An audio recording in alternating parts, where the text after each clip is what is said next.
Hello and welcome to Good Morning Thailand. Today we'll be talking about some of the news topics from across Thailand. My name is Jay. Alex is out for the day, but he'll be back tomorrow. So let's get on with some of the news from across the country, shall we? Starting in Phuket, as Phuket retires its iconic pink buses for modern electric fleet. Great news for public transportation in Phuket. Phuket has retired its iconic pink paw tong buses, replacing them with 24 modern electric buses imported from China. The potong, known for their open-air design and symbolic pink hue, were introduced in 2008 and had become a local landmark. Their retirement on June the 4th marks a shift towards sustainability, cost efficiency, and improved passenger comfort, especially during monsoon seasons.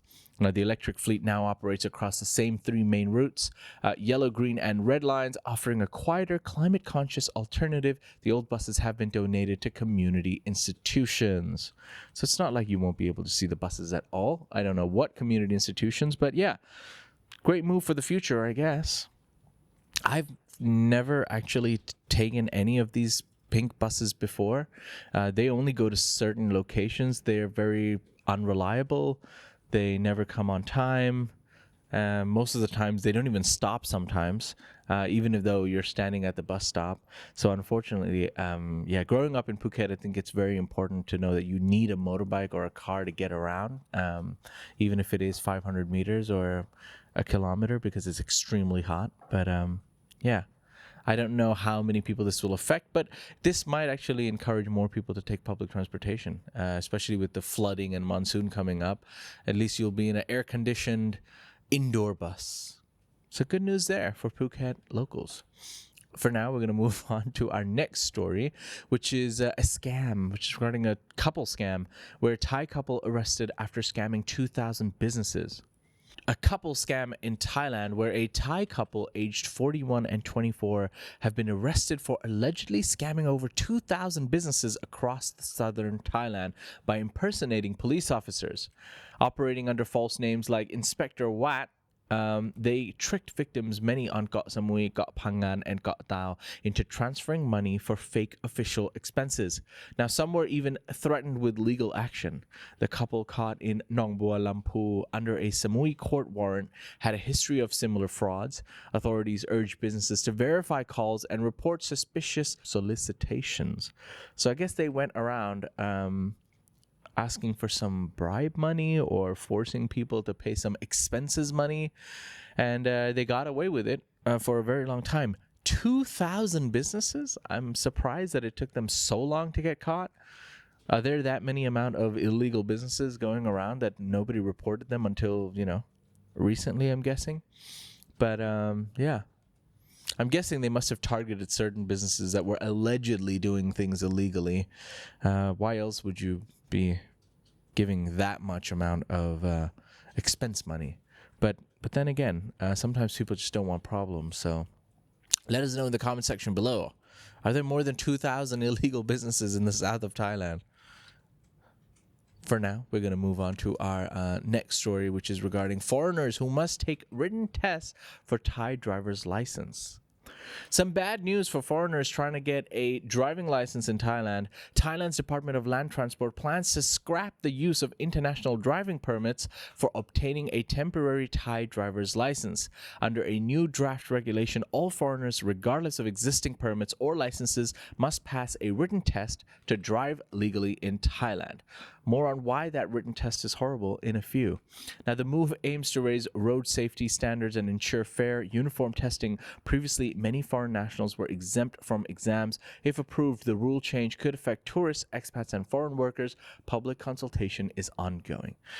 Now, the Thai written exam for the driving license, I have my own personal horrific experience where I actually went and did the exam, and there were 4 questions that were repeated in broken English, and I got that same question wrong 4 times. and a lot of the times it's written in broken English, or the question doesn't quite really make sense because it's been auto-translated from the Thai side. They have improved. Now, there's some good news. They have improved over the past couple of years, and it's much better now than it was at least 15 years ago, 10 years ago, 5 years ago, every time you go and renew it. But yeah, since when was international license not good enough for the streets of Thailand? I mean, considering how people drive motorbikes here, the speeding, breaking of signals, you can even argue the cars, the driving of cars in Thailand. I would say an international license from a Western country might perhaps even be more difficult to obtain than a Thai license. So I don't really understand the logic in this, but maybe more exam means more payments, more money. I'm not quite sure why they're doing this, but let us know in the comment section below what you think about this story.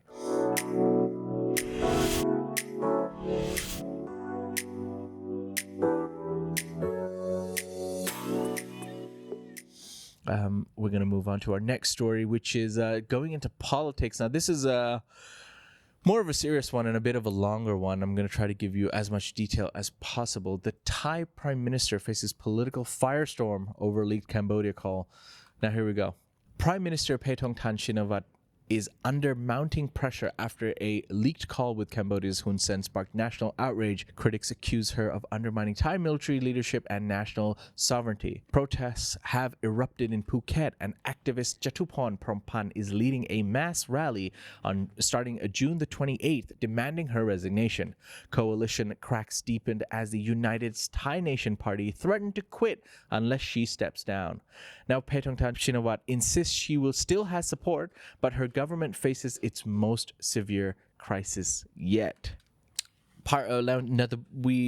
Last week we spoke about how the Bhum Chai Thai Party has already left the coalition and is asking for her resignation. And even though the Prime Minister is trying to stay strong and saying that, hey, I still have the support of the coalition, there are other parties coming out and saying, hey, if you don't resign, we're going to leave. So the coalition still looks like it's under threat. And obviously the Prime Minister at this moment has to, show a strong side. But currently she's in a very sticky situation, very, very difficult situation to get out of. And we'll keep you up to date because there's more and more news coming out every day and more updates every day regarding the story. It's not going anywhere. There are rallies scheduled rallies happening in Phuket. There are scheduled rallies happening in Bangkok as well. And there were even some activists coming out and suggesting that the actions of the Prime Minister could face the death penalty. So there are some extreme cases. There's a lot of speculation as well going around this topic. Politics in Thailand has always been crazy, but yeah, stay glued to it. If you're living in Thailand, this might affect you. So stay glued to your seats, ladies and gentlemen. A lot is going to be happening throughout the week and the coming months. But those were the stories from across Thailand and one from around the ASEAN region, even though Iran is not in ASEAN, which I've realized now.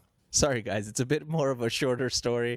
It's a bit, everyone's just a little bit, on the edge today because we're undermanned. But I blame Kaimuk, our production coordinator here at the Thaiger, Kaimuk Rasami, who has a deep addiction to Minecraft, and she's taken it too far.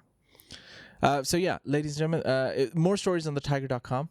There's 100 people watching. Thank you for still watching. There's more stories on thetiger.com. A lot more stories that I didn't cover today, but you can go check that out from across Thailand, of course. And you can join in the conversation on ASEANnow.com to join the Thailand's largest news forum, where you can let your comments be known on any of the stories I've spoken about today. For now, I'm going to dive into the live chat and see what the people are talking about. If you like that story, please like and subscribe. And for more Thailand news, follow us on Instagram, YouTube, or TikTok at The Thaiger, or you can go to thetiger.com and join the conversation.